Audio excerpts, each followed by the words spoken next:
queria ser a Cinderela. Então, era uma vez alguém que passou a vida inteira tentando fazer o seu pé caber num sapatinho de cristal. Alguém que insistiu, tentou, moldou o pé, cortou os cantos da própria alma para caber. Era uma vez alguém que foi ensinado que aquele era o sapato certo, o sapato das pessoas perfeitas, das bem comportadas, das aceitas, das que seriam vistas e amadas, e daquelas que mereciam dançar no grande baile da vida. Talvez esse alguém seja você. Talvez essa mulher tenha sido eu. Talvez esse alguém esteja dentro de muitos de nós. Eu sou Alessandra Sieri, sou escritora, professora, mestre em distúrbios do desenvolvimento, terapeuta do esquema, mas a minha principal atividade profissional é a supervisão clínica. Sou psicóloga, pedagoga e esse casamento da psicologia com a pedagogia culminou na supervisão clínica que eu ofereço, baseada em evidências científicas, mas acima de tudo, nos vínculos verdadeiros. Eu também sou idealizadora e presidente da Nós do Bem, uma organização não governamental sem fins lucrativos, legalmente instituída com a missão de provocar transformações por meio da conexão humana em lugares como abrigos de crianças e adolescentes.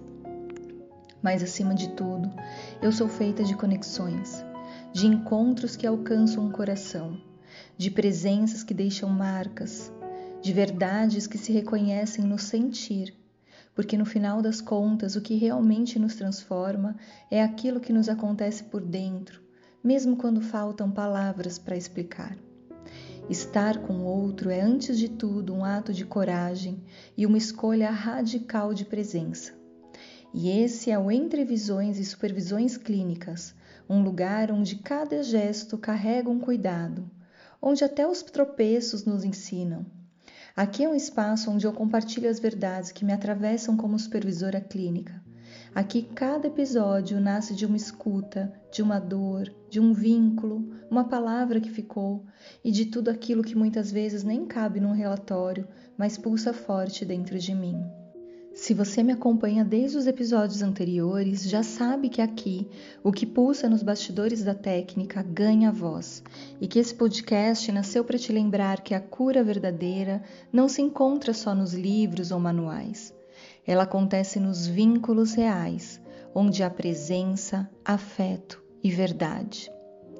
Esse episódio nasceu de uma sessão de meta-supervisão clínica feita por mulheres inteiras e verdadeiras, onde o afeto é mais forte do que qualquer teoria.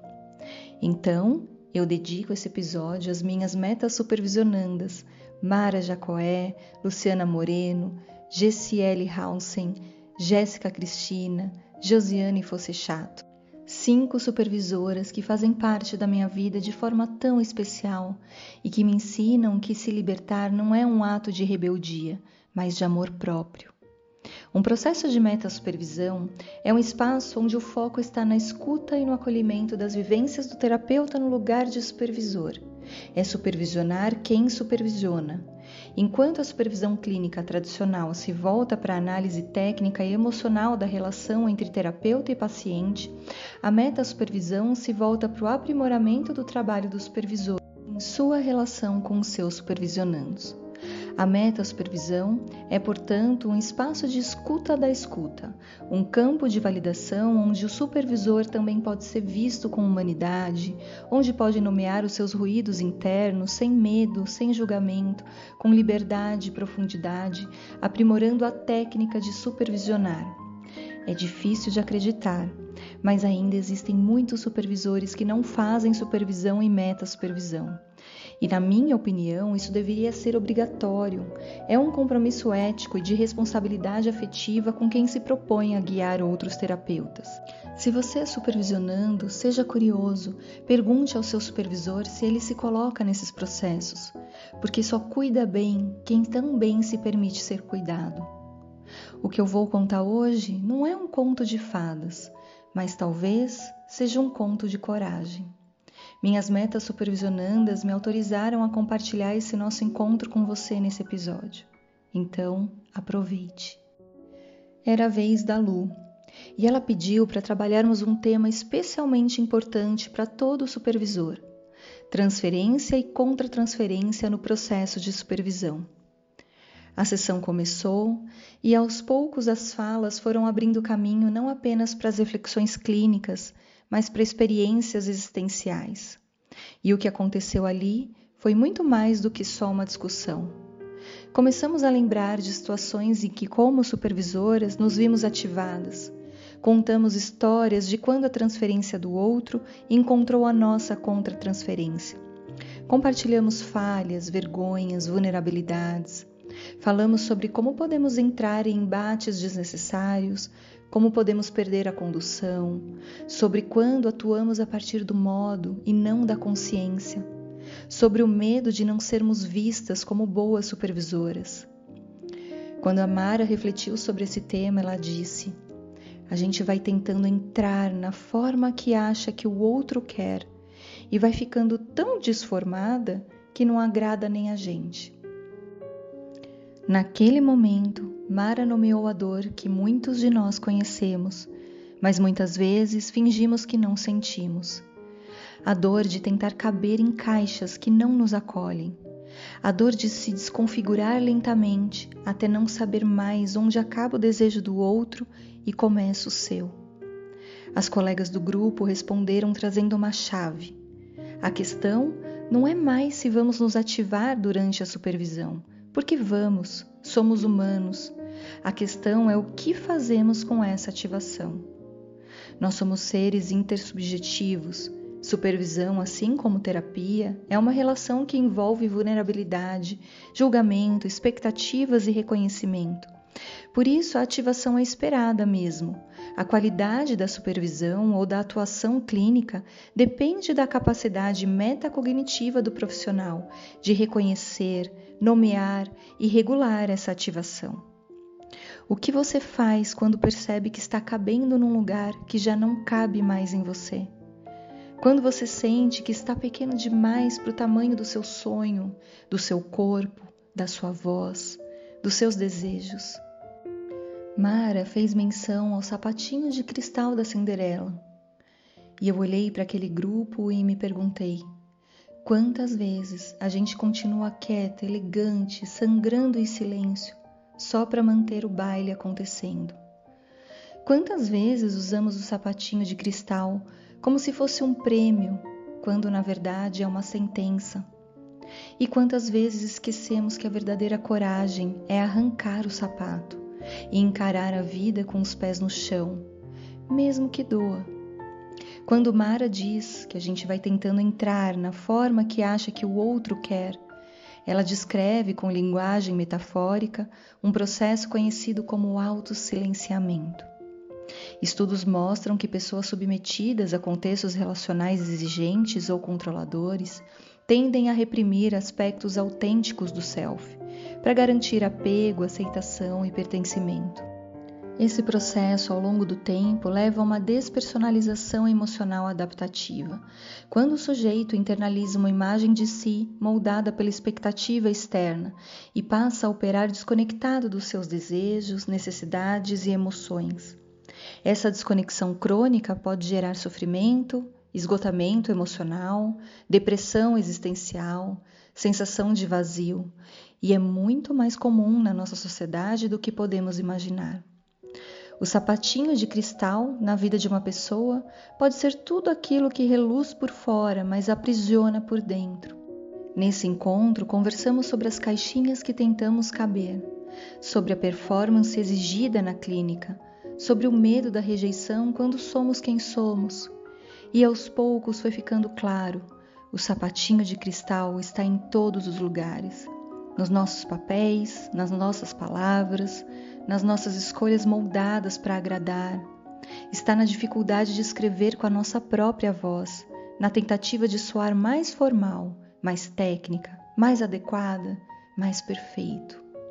Pode ser o papel da filha perfeita que nunca desagrada, mesmo às custas de silenciar as próprias dores. O sapatinho de cristal pode ser o casamento mantido pelas aparências, onde não existe mais afeto, mas tem status. O sapatinho de cristal pode ser o cargo de liderança, a vaga no doutorado, o currículo impecável, conquistas que deveriam trazer orgulho, mas que refletem uma autoexigência, uma solidão não compartilhada, de uma performance contínua. Pode ser a religiosidade engessada, que exige pureza, perfeição, autocontrole e que mata a espontaneidade da alma em nome de uma obediência sem ternura. Pode ser o papel do terapeuta que nunca se abala, que nunca se emociona, que precisa parecer pronto o tempo todo para ser respeitado. Pode ser a voz suave da mulher que nunca se impõe, que sempre compreende, que nunca confronta e que por trás dessa doçura exigida grita por espaço e por verdade. Pode ser até mesmo o discurso do sucesso, a imagem do realizado, quando por dentro há um cansaço imenso de sustentar uma vida que não tem mais sentido. O sapatinho de cristal é tudo aquilo que nos disseram que era conquista, mas que exige que a gente encolha os dedos, reprima os passos e suporte a dor para caber no que nunca foi feito para nós. A verdadeira coragem é perceber que não existe glória maior do que calçar os próprios pés e andar pela vida com liberdade. Nesse nosso encontro, conversamos sobre o preço que pagamos para sermos nós mesmos, com a nossa verdadeira essência.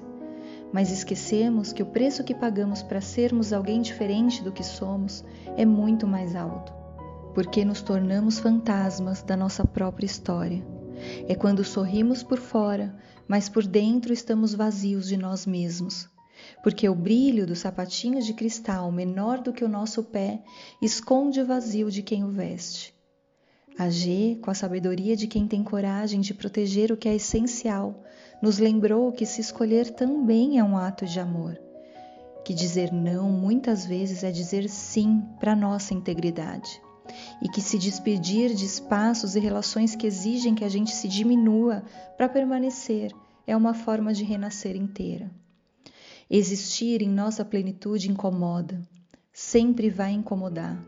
Quando nos permitimos ser inteiros, autênticos, vivos, quebramos expectativas, desafiamos normas e revelamos o quanto o mundo muitas vezes foi moldado para acomodar silêncios e não presenças.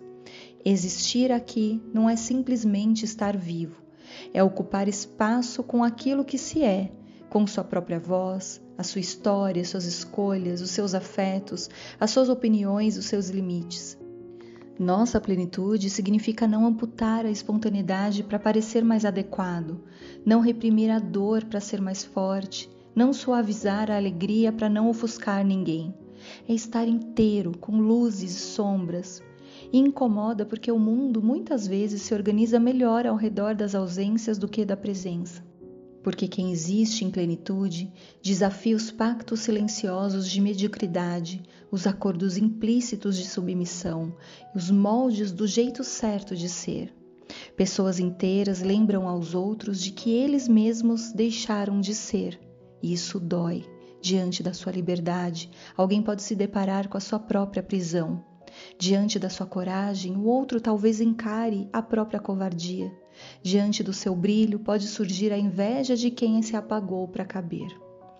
Por isso, ser quem é por completo não é um caminho fácil muitas vezes, mas é um caminho profundamente necessário, não só para você, mas para todas as pessoas que serão libertadas ao te verem existir sem pedir desculpas. O mais triste é que passamos tanto tempo tentando agradar para não incomodar, que esquecemos que a nossa existência plena não é para agradar, é para iluminar. E a luz, quando chega, inevitavelmente revela sombras. Naquele dia, naquele encontro de meta-supervisão, não falamos apenas de técnica, falamos de vida, de alma, de verdade. Cada uma tirou o seu sapatinho de cristal e mostrou as suas cicatrizes. E foi nesse momento que o grupo se tornou lar, que a meta-supervisão virou cura, que a coragem se tornou linguagem comum entre nós. Então hoje, eu e esse meu grupo de meta-supervisão viemos até você, por meio desse episódio, te trazer a oportunidade dessa reflexão. Quantas vezes você abafou a sua própria voz para soar mais aceitável? Quantas vezes você ajustou o seu jeito de escrever, de falar, de atender, de ser, para caber numa expectativa que nem era sua? Quantas vezes você passou por cima de si mesmo em nome de um deveria imposto por alguém que você nem conhece? E a cada uma dessas vezes, algo dentro de você se partiu. Um pedacinho da sua alegria, um traço da sua autenticidade, um rastro da sua liberdade. Então, eu te convido agora mesmo a fechar os seus olhos e se imaginar num grande baile, o baile da sua vida. As luzes estão acesas, o chão brilha, as paredes guardam memórias e você está ali, no centro. Nos seus pés, um par de sapatinhos de cristal. Eles reluzem, chamam a atenção, são lindos aos olhos dos outros, mas só você sabe o quanto eles doem. São bonitos, mas ferem. Você aprendeu a suportar, a sorrir por cima da dor, a dançar mesmo doendo. Sinta o seu corpo, sinta os seus ombros, o seu peito, a sua garganta. Perceba onde há tensão, incômodo, que talvez você já nem lembrava que existia, porque esses sapatinhos te moldaram tanto que você já até esqueceu qual é a sua forma original. Todos olham para você, uns esperam que você deslize com leveza, outros julgam o seu jeito de pisar, mas lá no fundo do salão existe um espelho. E diante desse espelho, uma versão sua, de pés descalços, olhos firmes, coração desperto. E essa versão sua não sorri para agradar. Ela sorri porque sente prazer em estar viva. Essa versão sua estende a mão para você e diz: vem, tire esses sapatos. Você nunca mais precisa se ferir para ser aceito. Você não precisa mais caber onde a sua alma sufoca. Você pode ser, você pode sentir e você pode dançar de outros jeitos. Talvez, nesse momento, o medo apareça. E tudo bem, olhe para ele. Ele é um velho conhecido. Já caminhou ao seu lado por muito tempo. Ele quis te proteger. Achou que te manteria seguro dentro dos moldes. Mas agora você pode dizer a ele: você não precisa mais dirigir os meus passos. Caminhar descalço no começo pode ser estranho. Os pés estão desacostumados, o chão parece áspero, mas é real, é firme, e aos poucos você se sente livre, você se sente de verdade. Um dia você vai sentir prazer em dançar assim, sem dor, sem se esconder, sem máscaras. E esse exercício não é sobre negar a sua história, é sobre resgatá-la com dignidade. É sobre se lembrar de quem você era quando ainda era você. Antes das exigências, antes das adaptações, antes do medo de incomodar. É sobre nunca mais precisar arrancar pedaços de si mesmo para caber em lugar nenhum. É sobre fazer as pazes com os seus pés, com a sua essência, com a sua voz. É sobre olhar para aquela versão sua no espelho e dizer: eu estou pronto para voltar para mim mesmo. E se hoje, agora, nesse instante, você decide tirar esse sapato de cristal, saiba, você não está sozinho. Eu estou aqui com você. A G, a Gé, a Mara, a Lu, a Jo estão aqui também. E aqui também existem outras pessoas que também escolhem ser. Porque liberdade também pode ser um caminho de conexão verdadeira entre nós. E no final das contas, você não precisa mais de um sapatinho de cristal. Você está descobrindo hoje que já é o diamante. Como escrevi no livro A Vida pelos Olhos de uma Criança, passamos boa parte da nossa vida construindo máscaras na tentativa de convencer os outros de que somos preciosos, Porém, não compreendemos que somos genuinamente um diamante. Cuide de você com muito carinho, conviva com você com amor. Eu prometo fazer o mesmo, e assim nunca mais estaremos sozinhos. Por isso, compartilhe esse episódio com quem você ama. Talvez outras pessoas também estejam tentando caber onde já não cabem mais. Eu sou Alessandra Sieri e esse foi mais um episódio do Entre Visões e Supervisões Clínicas. Nos vemos no próximo episódio e até lá que você sinta o chão que os seus pés tocam a partir de hoje, descalços. Que você encontre a dança da sua vida.